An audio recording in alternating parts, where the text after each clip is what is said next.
Bom, pessoal, olá, boa noite. Bem-vindo aí a vocês que escolheram partilhar com a gente alguns momentos nessa noite de domingo para falarmos um pouquinho sobre mais uma intersecção da espiritualidade com alguns componentes do nosso dia a dia, da nossa vida.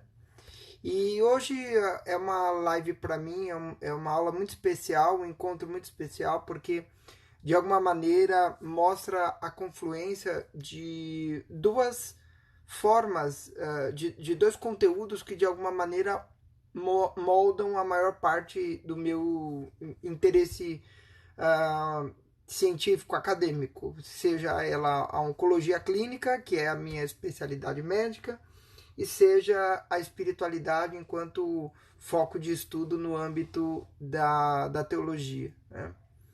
E é interessante observar que quanto mais você estuda medicina de verdade, e quanto mais você estuda religiões ou estuda teologia de verdade, você vai compreendendo que, na verdade, elas são ciências que buscam uma visão e um anúncio da verdade sobre o ser humano, né?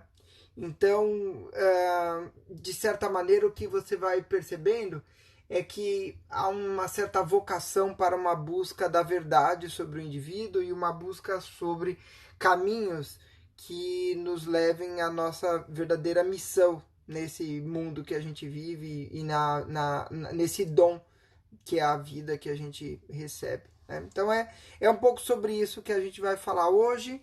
O pessoal vai entrando, muitos foram entrando aí no canal durante a semana. Eu fui vendo o pessoal que foi entrando para nos conhecer, saber do nosso trabalho, né? Aqueles que estão nos acompanhando sempre também, muito bem-vindos. Peço a vocês sempre que partilhem esses nossos convites das lives para a gente poder cada vez mais ir levando conteúdo de qualidade para as pessoas, mesmo que depois assistam pelo YouTube, lá no canal do Instituto Espiritualidade ou Saúde, ou mesmo que vejam depois a live requentada aqui no Instagram, mas que a gente possa ter algum tempo de reflexão. E eu particularmente digo que esses momentos de domingo são especiais para mim nesse tempo de quarentena, onde a gente tem uma redução muito grande da nossa participação em uma série de projetos. Essa oportunidade de manter o estudo, o aprendizado, a reflexão sobre temas relacionados à vida espiritual são muito, muito importantes. Eu vejo aí algumas pessoas conhecidas, alguns amigos de batalha que já passaram por situações difíceis ou que estão passando e lutando com elas. Então, que a gente possa hoje, de alguma maneira, fazer uma reflexão conjunta sobre isso e que também cada um possa contribuir aí nos comentários com a sua vivência pessoal, com a sua vivência espiritual. Eu vou, evidentemente, aqui falar no âmbito mais amplo possível, né? Chegou a Mônica, manda um abraço para o Nelsinho, saudade do companheiro de bate-papo do consultório, né? Não só um paciente, mas um grande amigo. E vamos em frente. Hoje nós vamos falar sobre esse tema muito interessante, sobre essa interface que a gente pode construir entre a espiritualidade e a oncologia. Bom, para a gente começar essa reflexão, eu quero começar essa reflexão dando um passo anterior em relação à oncologia e um passo anterior à questão da espiritualidade. Eu quero fazer uma reflexão sobre qual é a verdadeira vocação do homem. Porque nós só vamos conseguir entender o adoecimento, a crise do adoecimento e por que a gente sofre se nós conseguirmos entender a verdadeira vocação do homem. A vocação do ser humano. Quando eu falo para você assim, falo, olha, para que você acha que o ser humano existe? Qual é a vocação? Ou se eu perguntasse para qualquer uma das pessoas que estão aqui nos assistindo, o que você quer fazer na sua vida? E eu acho que a maior parte das pessoas responderia com uma palavra muito simples, diria assim, eu quero ser feliz. Parece que a felicidade ela é sempre um desejo, é sempre uma realidade atrás da qual nós estamos buscando, seja nas pequenas, seja nas grandes coisas. Então, quando nós, por exemplo, fazemos coisas pequenas, quando, por exemplo, vamos ao restaurante preferido que nós temos, é para tentar viver alguns momentos de alegria e, de alguma maneira, algumas gotas de felicidade. Quando a gente opta por exemplo, construir uma casa e construir uma família, casar e ter filhos, é porque, de alguma maneira, você projeta nisso um sonho ou a realização de algo que te satisfaça e que te faça feliz. Né? A gente não constrói coisas ou elabora projetos para ser infeliz. Fala assim, não, eu vou agora fazer faculdade de Direito para ser um advogado muito infeliz. Não, você, quando decide fazer uma faculdade de Direito, por exemplo, você, na verdade, tem um sonho de se realizar enquanto advogado e de criar grandes coisas, e de fazer grandes coisas, e que, no fim, isso te leve a algum grau de felicidade. Então, no fim, por mais que a gente não perceba, no plano de fundo de tudo aquilo que nós queremos fazer, nós sentimos que dentro de nós, enquanto seres humanos, há um profundo chamado à felicidade. No fim, o que nós queremos é ser felizes. Né? E aí é que vem os problemas. O problema é que muitas vezes nós somos interrompidos nos nossos planos de felicidade, não por coisas que nós fizemos errado, ou por decisões que nós tomamos inadequadas, ou por planos que não deram certo. Às vezes, a nossa trajetória de felicidade ela é interrompida pela fragilidade da nossa natureza, pela nossa pequenez, como, por exemplo, no nosso adoecimento e como, por exemplo, no caso de um adoecimento mais grave, como são as doenças oncológicas, os cânceres. Então, o adoecer, essa frase não é minha, é de um terapeuta chamado Gilberto Safra. O adoecer, ele acontece como um evento que coloca o ser humano diante da sua precariedade e lhe indaga sobre o sentido que outorga a sua existência. Então, para o Safra, e eu concordo plenamente com esse texto, que está no nosso livrinho Espiritualidade e Oncologia, para o Safra, o adoecimento ele é um evento que coloca o ser humano diante da sua natureza pequena, diante da sua incapacidade de viver para sempre e de sua incapacidade de viver sempre feliz, e de viver sempre pleno, e de viver sempre completo. Nós somos incapazes, pela nossa natureza, de vivermos sempre assim. Então, nós sempre estamos em busca de alguma coisa.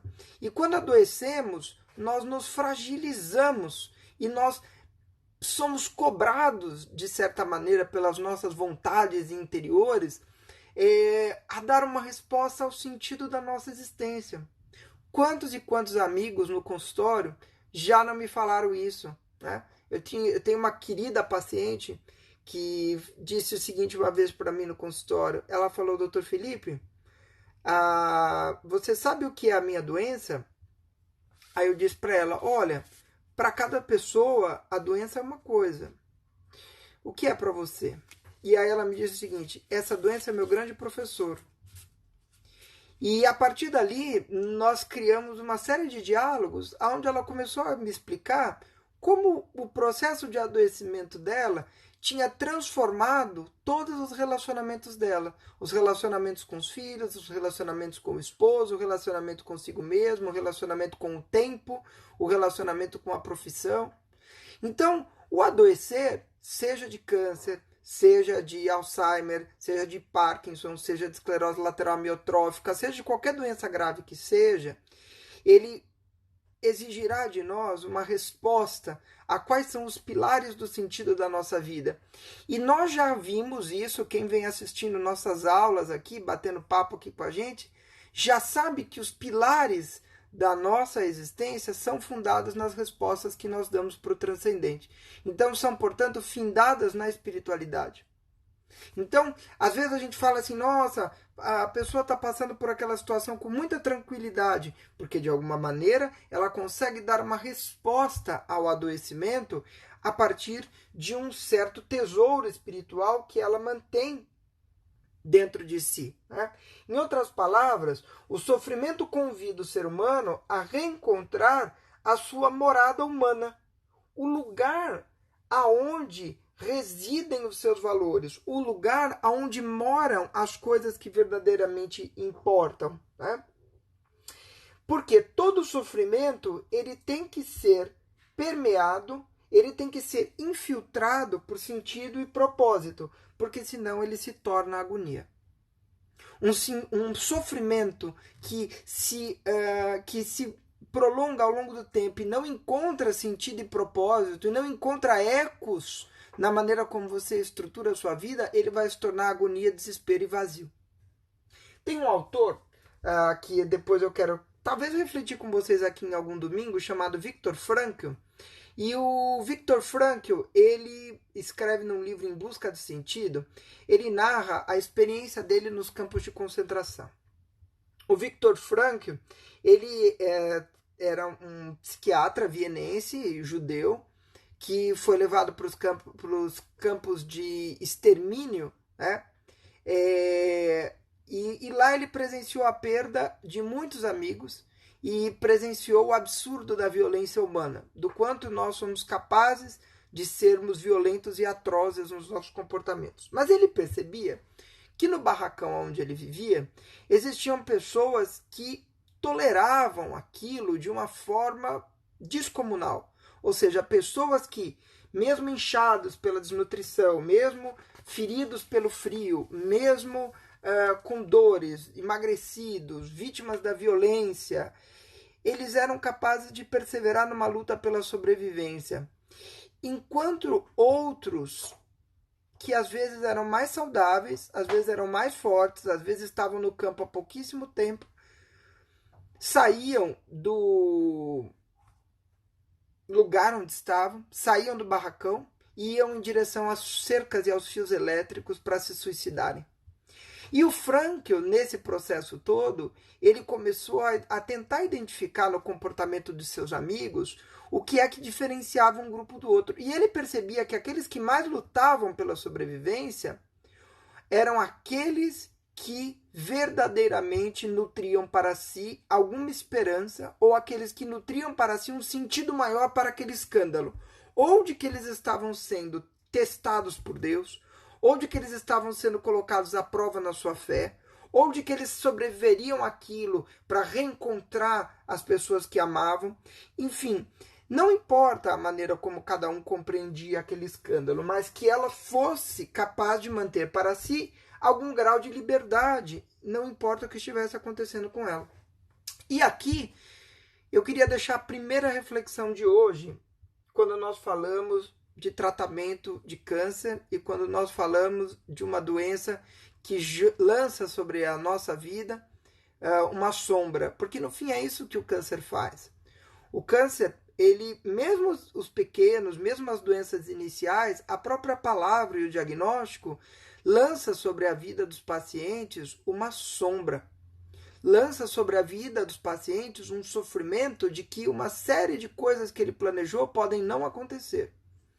Seja porque agora os próximos meses vão estar todos repletos de uma agenda de compromissos no hospital, seja porque o tratamento de alguma maneira vai limitar a sua capacidade de fazer coisas, seja porque, infelizmente, a doença é uma doença que não tem cura e ela levará a pessoa à morte em algum momento, por algum motivo, né?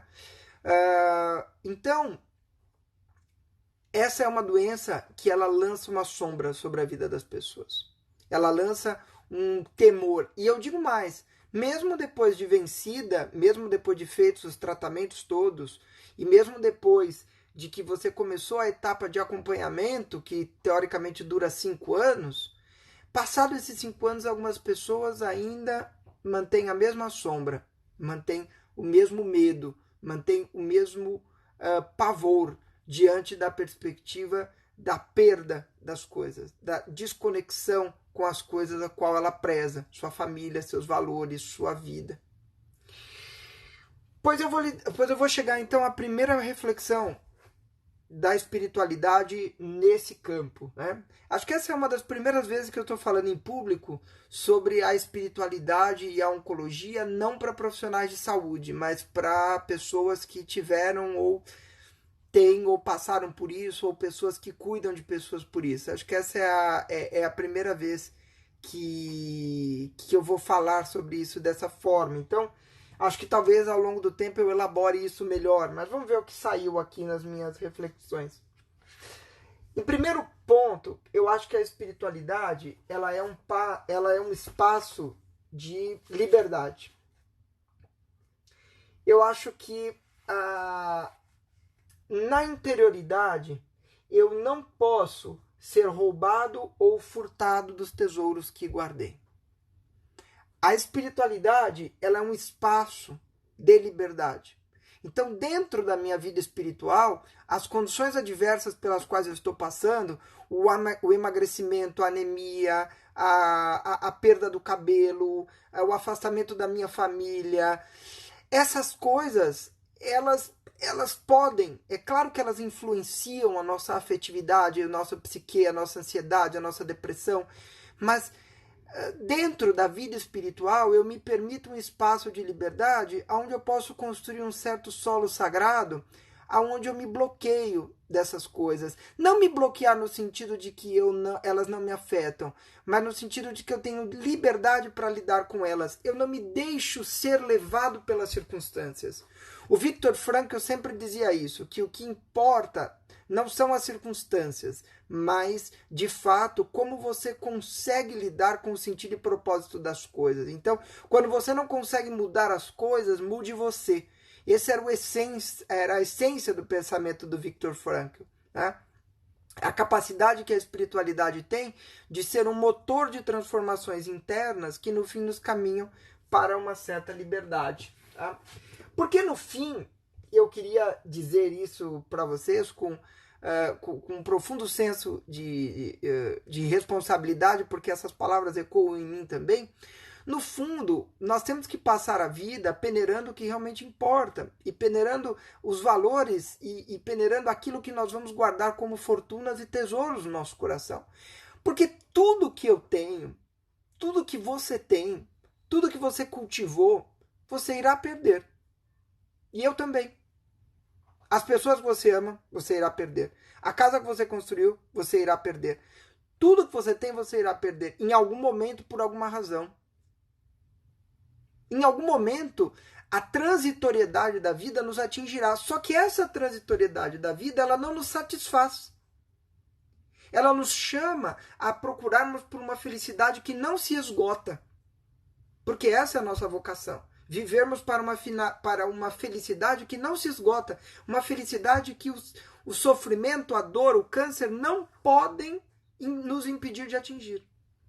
E onde pode estar essa felicidade? Essa felicidade só pode estar em Deus. Seja lá como você o entenda. Porque só é possível que eu encontre uma felicidade que transcenda o adoecer, que transcenda a morte, se a fonte dessa felicidade não morre e não adoece. É imperecível.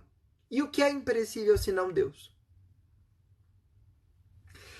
Nesse sentido, eu queria partilhar com vocês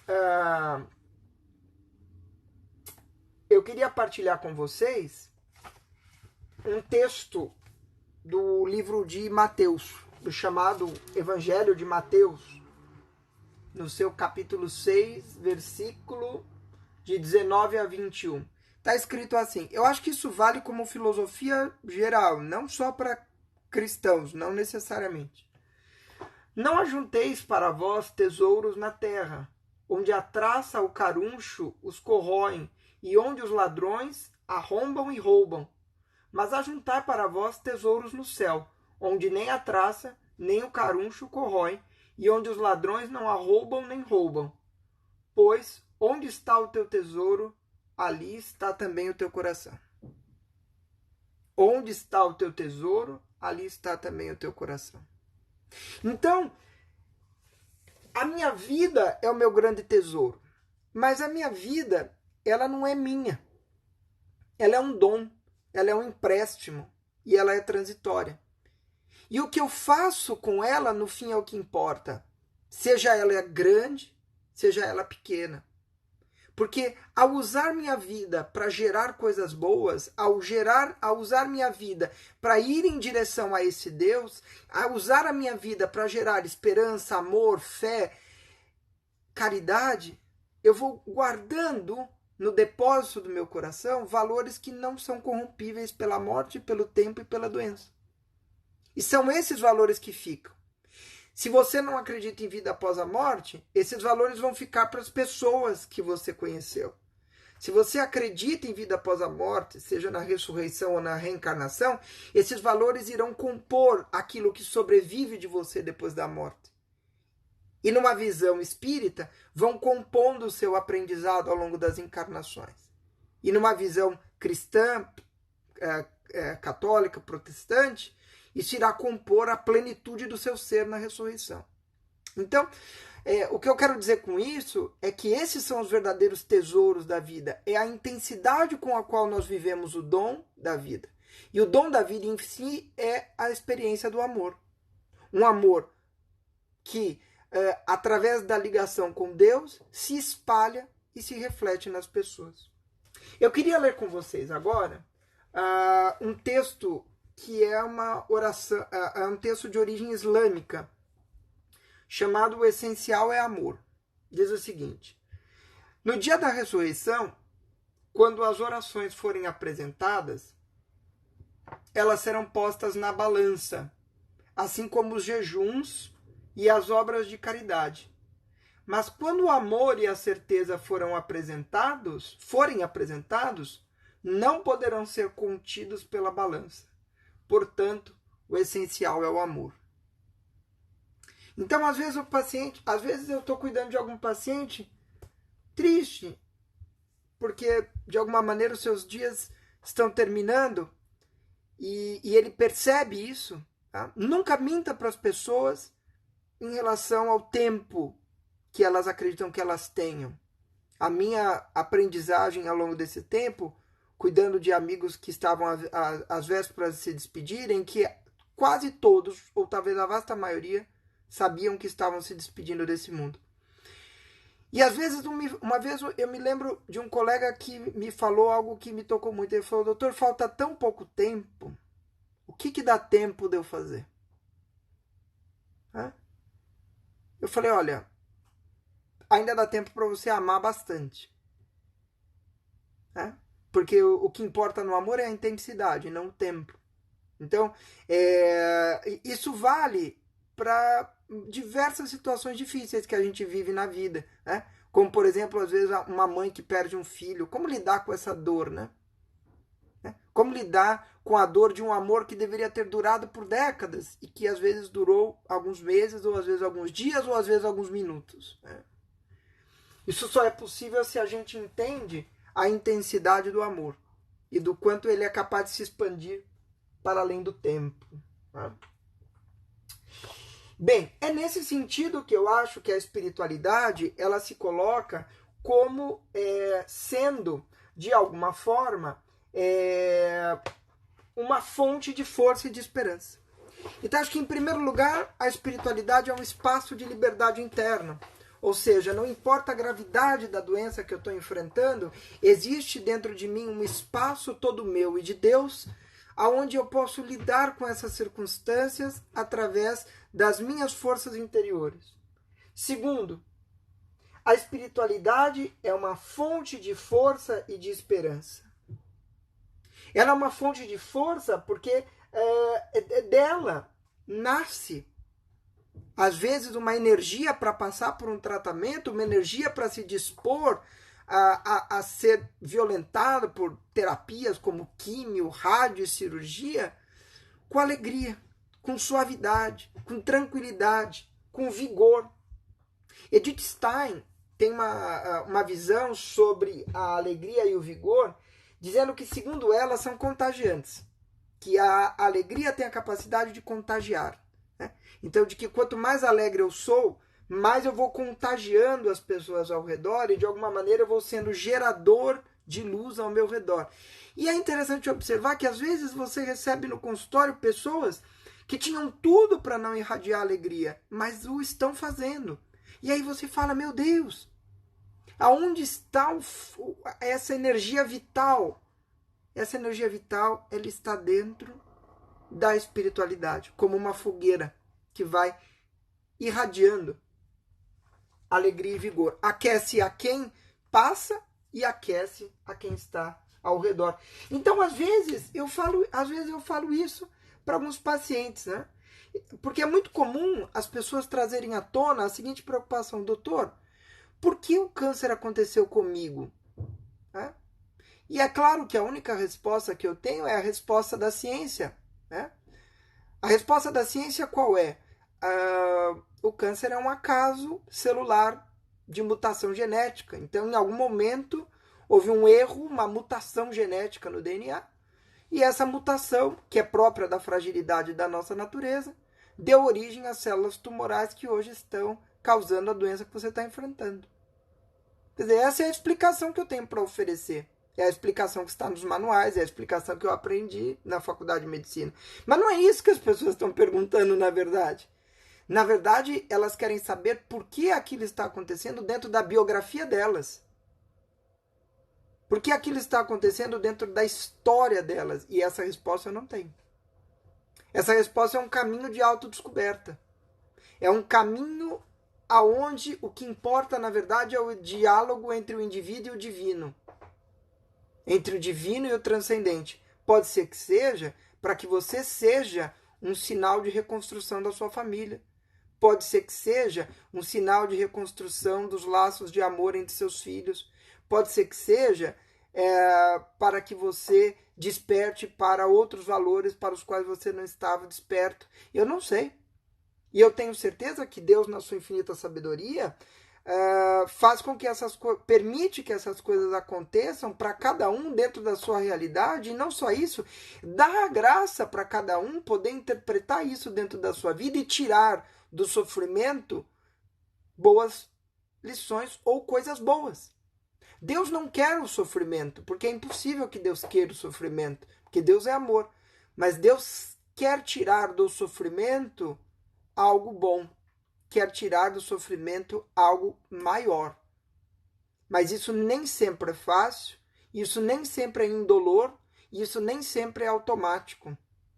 Existem pessoas que passam pelo processo de uma doença grave como o câncer e se tornam pessoas melhores, porque acolhem a oportunidade de se tornarem pessoas melhores.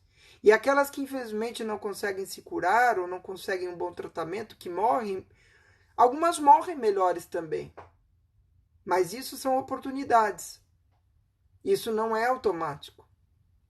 Então, também existem aquelas pessoas que, diante de uma doença grave como o câncer, se deixam de tal maneira afundar num sofrimento sem sentido, numa circular de autopiedade e de observação de si próprio, e de todas as coisas ruins que vêm acompanhadas com a doença, que se tornam pessoas amargas, secas, agarradas a valores materiais, agarradas a detalhes e causando muita dor à equipe de assistência, causando muita dor aos parentes, causando muita dor às pessoas ao seu redor. Porque no fim nós somos livres para tomar essas escolhas, né? Deus nos constrói livres, o amor só é possível dentro da liberdade. Se nós fôssemos obrigados a sempre sermos bons ou a sempre sermos acolhedores da graça de Deus, nós não poderíamos dizer que o amamos, né? Porque isso não se daria dentro do campo da liberdade. Bom, mas o que eu quero dizer é que dessa nossa relação de amor com o divino, do qual a espiritualidade é um caminho, nasce uma certa esperança. Por que nasce uma esperança? Porque eu sei que eu sou amado por um Deus. E que de alguma forma, ele, em seu amor, planifica aquela situação que eu estou vivendo. Santa Teresinha do Menino Jesus e da Sagrada Face. Se um dia, acho que eu já citei esse livro aqui, mas se um dia vocês quiserem encarar, né, envolve um pouquinho de tempo de leitura, mas Santa Teresinha do Menino Jesus nesse livro, chamado A História de uma Alma, mas que está dentro desse livro Obras Completas, ela fala assim, que o que importa para ela, na verdade, no caminho de santidade dela, e ela morreu muito jovem, ela morreu no Carmelo aos 24 anos de tuberculose. E durante o seu processo de adoecimento, ela falava o seguinte, que a doença havia revelado para ela que Deus a ama mais do que ela imaginava. E de que aquele tenha sido um espaço de reencontro com o amor de Deus, ou no caso dela, de aprofundamento com o amor de Deus. E que Deus amava ela exatamente do jeito que ela era, nas suas dificuldades, nas suas pequenezas, nos seus conflitos. Né? E ela assumia isso e se entregava de uma maneira amorosa a Deus, né? Abrindo o próprio coração, o próprio corpo, a própria essência da sua alma à graça divina. Né? E existem poucos confortos no adoecimento se eu não consigo conectar a minha vida a uma fonte de vida infinita. A esperança que reside na espiritualidade é que por meio da espiritualidade eu conecto minha vida com uma fonte de vida infinita. E que no fim, quando você chegar, ou quando eu conseguir chegar nessa percepção de que, na verdade, a minha vida só importa no momento em que ela é unida à vida do divino, à vida de Deus. E isso é algo muito presente em várias religiões. Mesmo naquelas que não acreditam num Deus muito pessoal. Por exemplo, algumas religiões acreditam em Deus como uma força cósmica, uma energia, e não exatamente um Deus que nos ouve ou dialoga conosco. Mas não importa. Muitas dessas religiões acreditam que no final do nosso sofrimento terreno, nós voltamos para essa energia geradora. Nós voltamos, nós fazemos um caminho de retorno a esse cosmos. Que no fim, ao meu ver, é uma linguagem diferente para dizer isso, de que a nossa felicidade, a nossa vocação está em sintonizarmos a nossa vida, a nossa esperança em uma fonte de alegria que não se esgota. Né? A esperança, ela é o único sentimento que vence antecipadamente a morte, porque ela projeta para cada um de nós uma realidade vindoura, para além da morte. Então a nossa esperança tem que estar sim de que os tratamentos funcionem, tem que estar sim de que a próxima tomografia venha bem, tem que estar sim de que a quimioterapia reduza a doença e que a doença desapareça e que eu me cure. Mas só essa esperança não basta. Porque pode ser que isso não aconteça. E o que sobrou de esperança? Porque quando eu coloco, veja lá, aqui também mais uma reflexão. Quando eu não tomo muito cuidado na maneira como eu entendo a espiritualidade, o amor de Deus, às vezes eu posso transformar Deus no meu funcionário divino. Ou seja, eu imponho a Deus a minha vontade. Então eu quero que Deus me cure. Eu quero que Deus tire meu pai da UTI. Eu quero que Deus resolva o Covid-19 de algum familiar meu. Não, isso não é fé.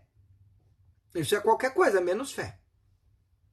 Fé é a certeza num amor de Deus que é inesgotável. Isso é que é fé.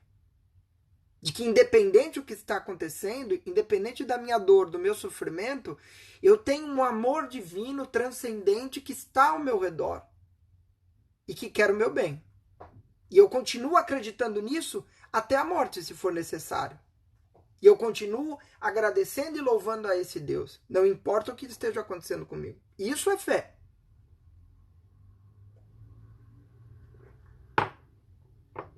E a história, tanto a história cristã quanto a história de outras religiões, é cheia de exemplos de fé.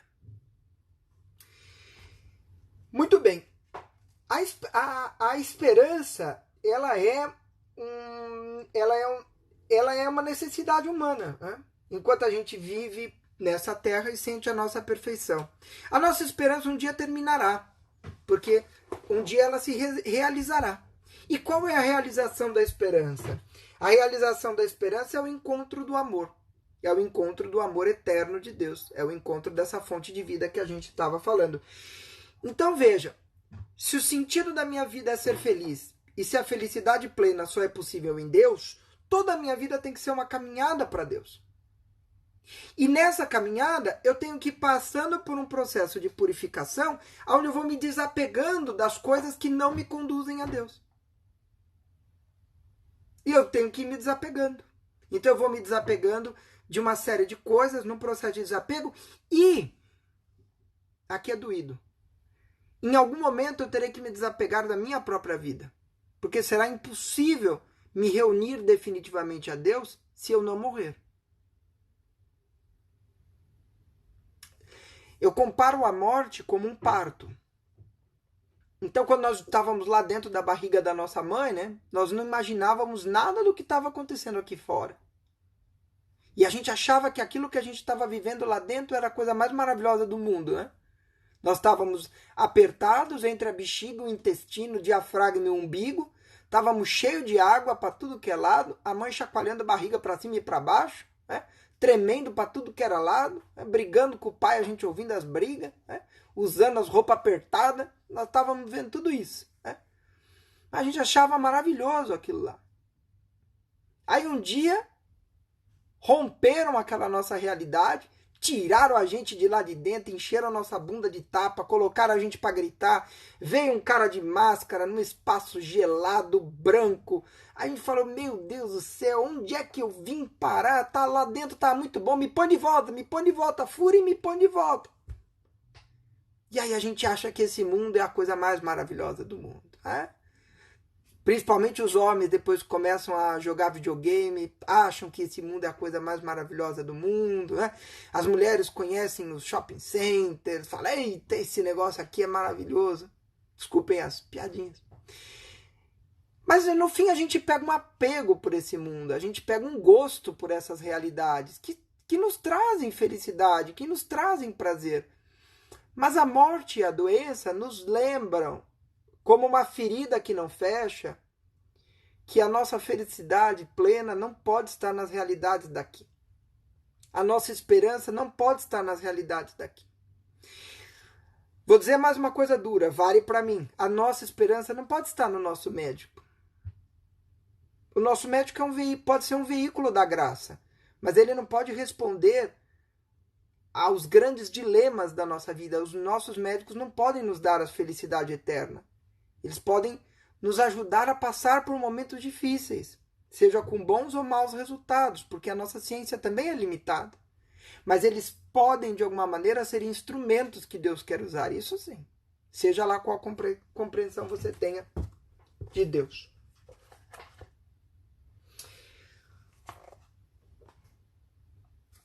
Ainda sobre esse tema da esperança, eu queria ler com vocês uma oração espírita, psicografada por Chico Xavier, que chama-se assim: Prece dos aflitos.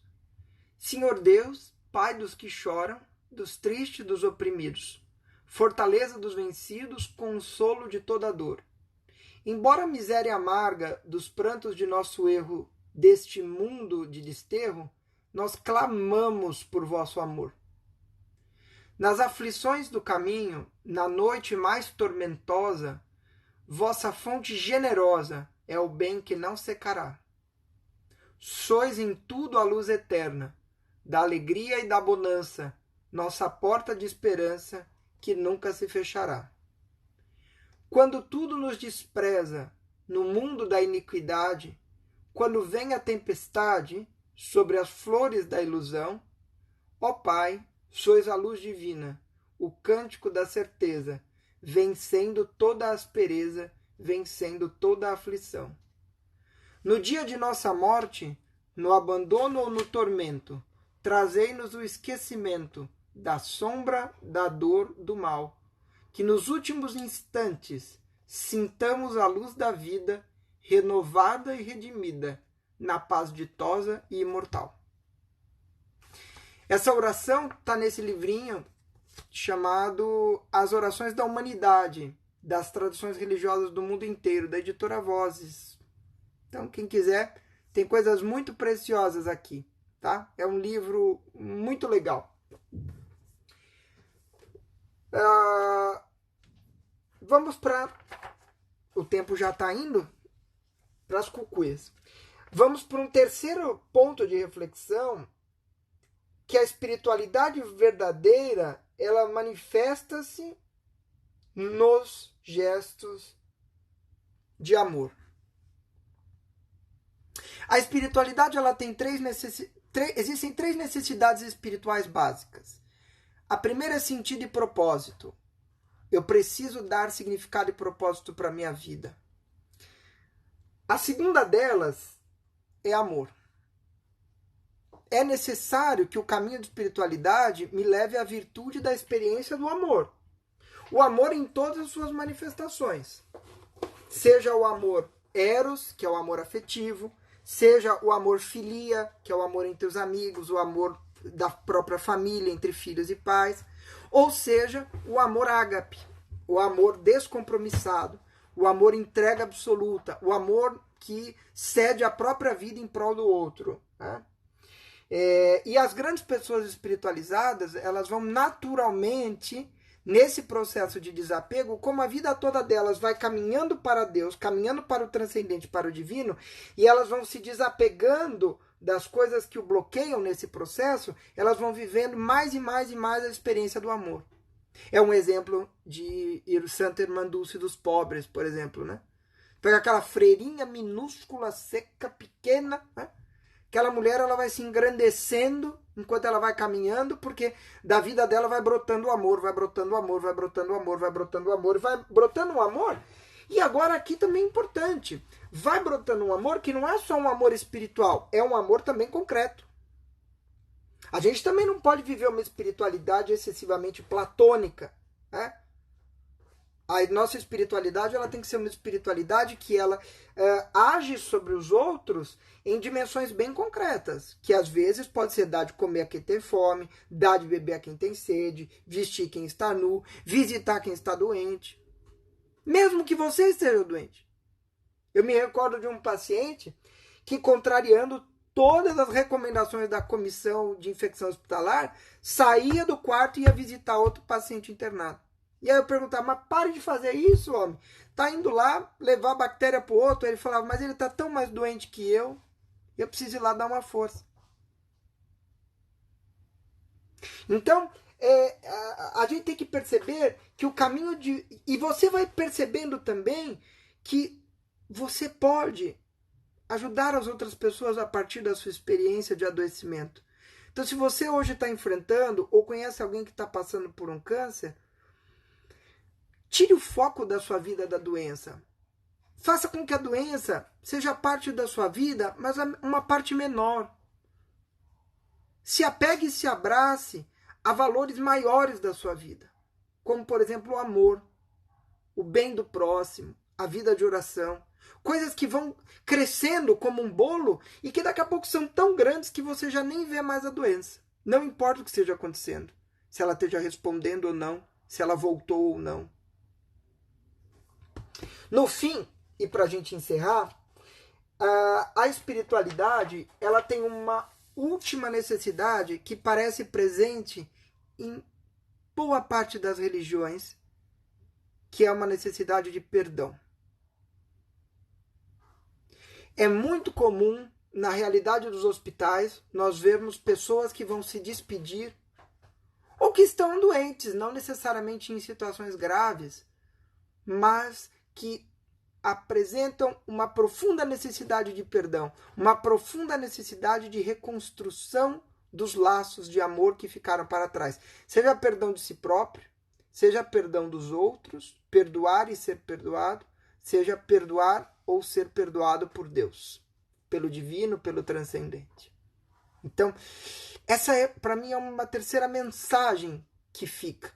E você, às vezes, está passando por um momento tão difícil, enfrentando uma doença tão grave, e liberte-se desses fardos, liberte-se desses sacos de areia que você tem que ficar carregando nas costas, de rancor, amargor, ódio, ofensa. Isso tem pouco valor. Quer dizer, isso não vai sobreviver na sua trajetória, na sua biografia. Se esvazie disso. Quando nós pegamos um texto, de novo eu vou recorrer agora a um texto cristão, que está lá no Evangelho de Mateus 21, 22, estava lá Pedro, né? Para quem não conhece Pedro, Pedro é uma das figuras centrais entre os discípulos de Jesus, e era uma pessoa muito turrona, assim, tinha um pensamento muito limitado. Não por acaso a graça se manifestou de uma maneira muito forte nele. Então Pedro, chegando-se a Jesus, perguntou: Senhor, quantas vezes eu devo perdoar o irmão que pecar contra mim? Até 7 vezes? Quer dizer, Pedro queria pôr uma cota para a experiência do amor. Então, olha, só 7 vezes eu perdoo. Depois da 8ª e não há mais perdão. E aí Jesus responde para ele: não lhe digo 7, mas até 77 vezes. Quer dizer, na verdade o que ele usa aqui é a expressão, é muito mais do que isso, Pedro. É um amor sem limites, né? E a figura de Jesus Cristo, nesse contexto,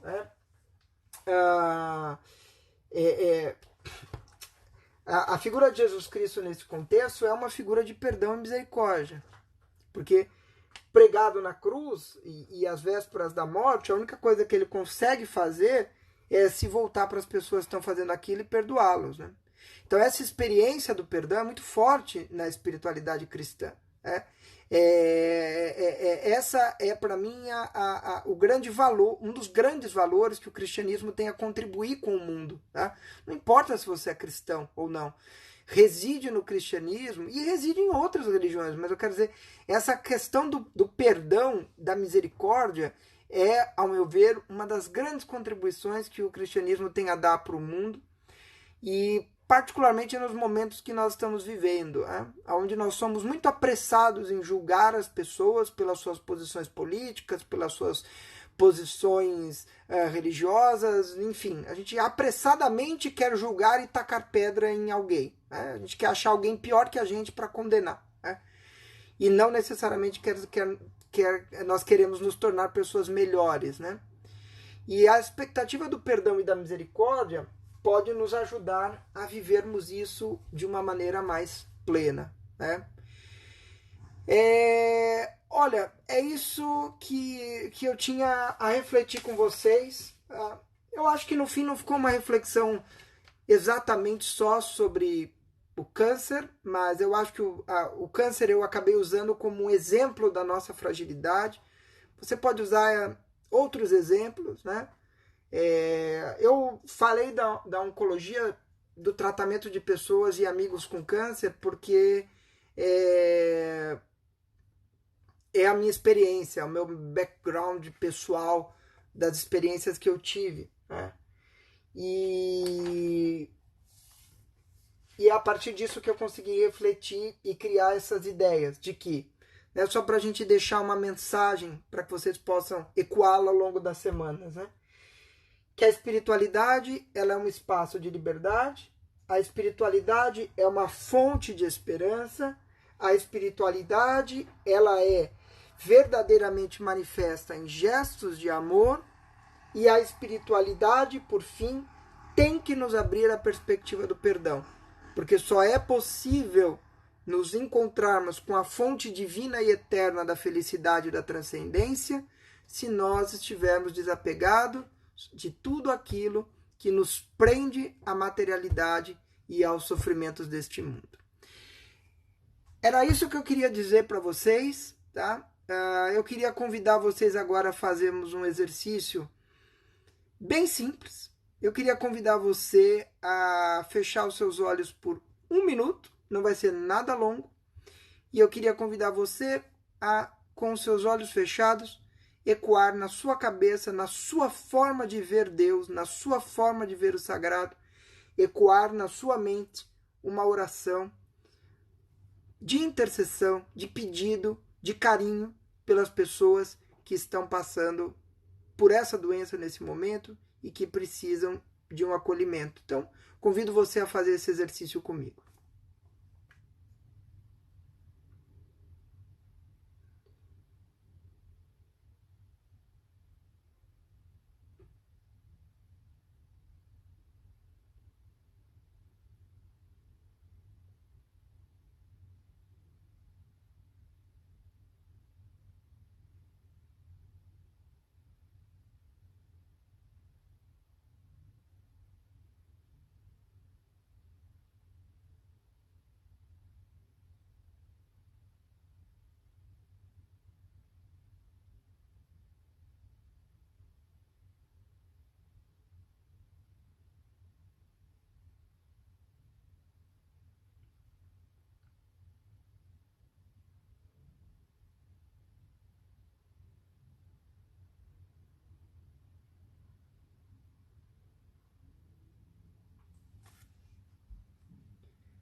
E eu agradeço a presença de todos vocês. Uma boa noite para todos. Um bom domingo. E domingo que vem nós vamos estar aqui de novo para fazermos alguma conexão com a espiritualidade, com o nosso dia a dia, para continuarmos nessa caminhada juntos de crescimento e de enriquecimento mútuo, tá bom? Um grande abraço para vocês. Um beijão aí para os meus amigos, para os meus familiares, para os meus novos amigos, né? Para minha esposa que está aqui me ouvindo 2 vezes pela televisão, ao vivo e no celular, né? A todos vocês, meu carinho, meu abraço e a gente se vê na semana que vem, tá bom? Um beijo grande para todo mundo e se cuidem.